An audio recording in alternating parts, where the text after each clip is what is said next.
প্লেকার্ডটা দেখতে চাই, আসলে কি লিখেছেন।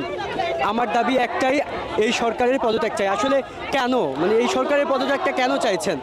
আজকে যে আমরা মিছিলে দাঁড়িয়েছি বা আমরা যে আন্দোলন নিয়ে দাঁড়িয়েছি, এই সরকারের ক্ষমতা সে যেভাবে অপব্যবহার করেছে তার জন্যই আমরা এখানে দাঁড়াতে পেরেছি। কারণ হচ্ছে ক্ষমতা পেলে ক্ষমতা হচ্ছে সুন্দরভাবে সেটা দেখাতে হয়, কিন্তু এইভাবে অপব্যবহার করতে হয় না। আজকে তার পদত্যাগের জন্য আমরা দাঁড়িয়েছি, কারণ যত হত্যাকাণ্ড হয়েছে, যত গণহত্যা হয়েছে, আমাদের ভাই বোনরা মরেছে, সব কিছু তার নির্দেশেই হয়েছে।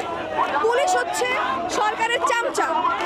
পুলিশকে সে যেভাবে নির্দেশ দিয়েছে, র্যাবকে সে যেভাবে নির্দেশ দিয়েছে, ছাত্রলীগকে সে যেভাবে নির্দেশ দিয়েছে, তারা তাদের মতোই কাজ করেছে। সরকারের কারণেই এসব হয়েছে। তো এই সরকার আমরা চাই না। আমি যদি ভয় পেতাম তাহলে এখানে এসে দাঁড়াতাম না। আমি জানি না আমার কি হবে, কারণ আমরা তো এখনো স্বাধীন না। আসলে যদি আমাদের এই সরকার পদত্যাগ করে তাহলেই আমরা আসলে স্বাধীন নাগরিক হতে পারবো। আমরা এখনো এই দেশে স্বাধীন না। স্বাধীনতা শুধু 1971 সালে